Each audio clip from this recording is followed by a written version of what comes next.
Hello বন্ধুরা, welcome to reiki বার্তা মধুমন্তীদের channel.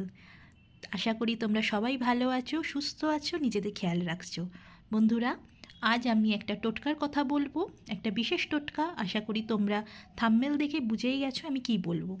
Video শুরু করার আগে বলে রাখি, যদি ভিডিওটা ভালো লেগে থাকে, উপকৃত হও, তাহলে অবশ্যই একটা লাইক করে দিও, সাবস্ক্রাইব করো আর বন্ধুদের মধ্যেও শেয়ার করো।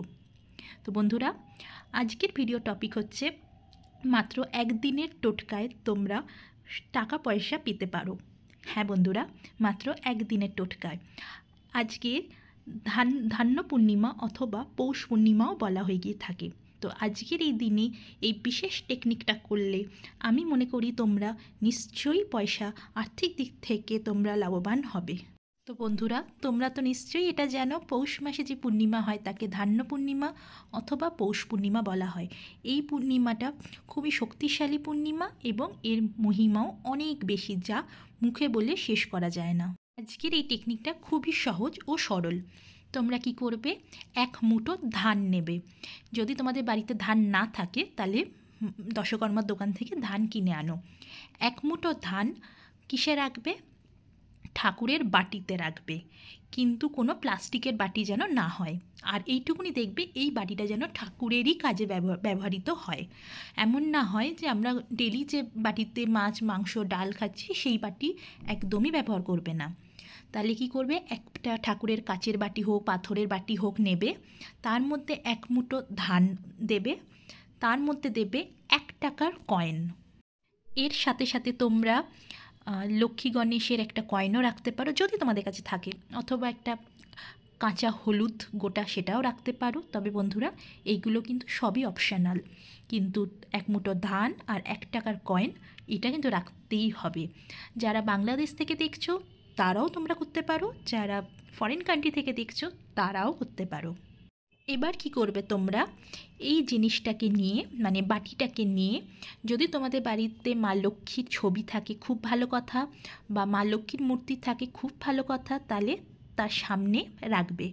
এবার অনেকেই আছে যাদের বাড়িতে লক্ষ্মী ঠাকুর নেই, না লক্ষ্মী ঠাকুরের ছবি আছে না মূর্তি আছে, তারা কি করবে, তারা নর্থ ইস্ট ডিরেকশানে সেই বাটিটাকে রাখবে, যেই বাটির ভেতর এক মুঠো ধান আর 1 টাকার কয়েন আছে। কিন্তু বন্ধুরা, খালি মাটিতে কিন্তু তোমরা রাখবে না, কোনো একটা থালা উপরই সেটা রাখবে।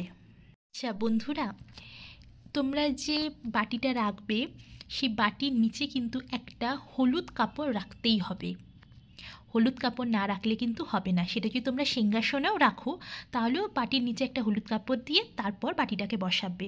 অথবা যদি তোমরা নর্থ ইস্ট ডিরেকশানে রাখো তাহলে সেখানে কি করবে, একটা থালা দেবে, তার ভেতরে হলুদ কাপড়টা দেবে, তারপরে বাটিটা বসাবে। তাহলে বন্ধুরা, 4টে জিনিস কিন্তু এই টেকনিকে মাস্ট: একটা বাটি, ধান, 1 টাকার কয়েন আর একটা হলুদ কাপড়। বাকি যেগুলো বললাম সেগুলো অপশানাল, ওই কাঁচা হলুদ, লক্ষ্মী গণেশের কয়েন। এবার বন্ধুরা কি করবে তোমরা, এবার তোমরা 108 বার একটা মন্ত্রের জপ করবে, যেটা আমি স্ক্রিনে দিয়ে দিচ্ছি, শ্রিং। এই মন্ত্রটা 108 বার কিন্তু তোমাদের জপ করতে হবে। তোমরা যদি মাটিতে বাবু হয়ে বসতে পারো তাহলে একটা আসন পেতে ভালো করে বাবু হয়ে সিদ্ধারাকে সোজা রেখে এই মন্ত্রের জপ করবে। অনেকে আছে যারা মাটিতে বাবু হয়ে বসতে পারে না, তারা একটা টুলে বসবে অথবা চেয়ারে বসবে। তবে একটু দেখবে পা যেন খালি মাটিতে না থাকে, একটা কোনো কাপড় ওখানে দিয়ে দেবে। এই জপটা তোমরা করবে উত্তর বা পূর্ব দিকে মুখ রেখে। আর কি করবে, একটা গ্লাসে জল রাখবে, সেই জলটা সামনে রেখে জপটা করবে। জপটা করার পর কল্পনা করবে তোমার পুরো পরিবার মা লক্ষ্মীর কৃপা পাচ্ছে এবং টাকা পয়সা, অর্থ পরিপূর্ণ হয়ে যাচ্ছে তোমার পুরো পরিবার। যারা পেশার দিকে যুক্ত আছে তারা যদি সরাসরি করে তাহলে তো খুবই ভালো কথা, তারাও এটাই ভিজুয়ালাইজ করবে যে মা লক্ষ্মী কৃপা তাদের ওপর পরিপূর্ণ হয়ে যাচ্ছে, টাকা পয়সায় তারা ভরে উঠছে। আর যদি তোমরা কেউ হাউসওয়াইফ আছো তাহলে তোমরা কি করবে, জপ মন্ত্র জপ করার পর তোমরা এটা কল্পনা করবে যে মা লক্ষ্মীর আশীর্বাদ তোমাদের পুরো পরিবারের ওপর, স্পেশালি যারা আর্নিং মেম্বার তাদের ওপর মা লক্ষ্মী তার আশীর্বাদ রাখছেন এবং টাকা পয়সায় ভরিয়ে তুলছে। পুজো হয়ে যাওয়ার পর, সব টেকনিক কমপ্লিট হয়ে যাওয়ার পর ওই যে 1 গ্লাস জলের কথা বলেছিলাম, সেই জলটা বাড়িতে সবাই একটু একটু করে খাবে।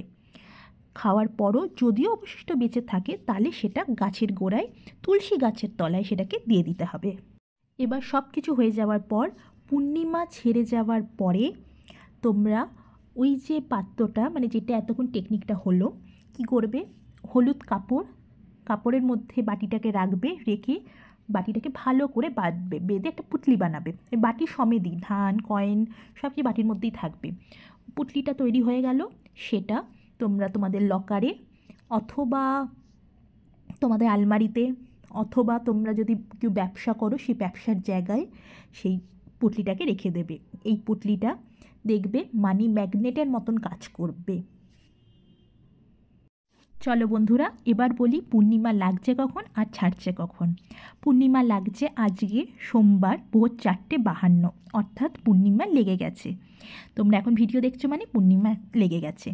আজ সারাটা দিন থাকছে এবং ছাড়ছে কালকে অর্থাৎ মঙ্গলবার ভোর 4:03। তার মানে তোমরা আজ সারাটা দিনই পাচ্ছ এই টেকনিকটা করার জন্য।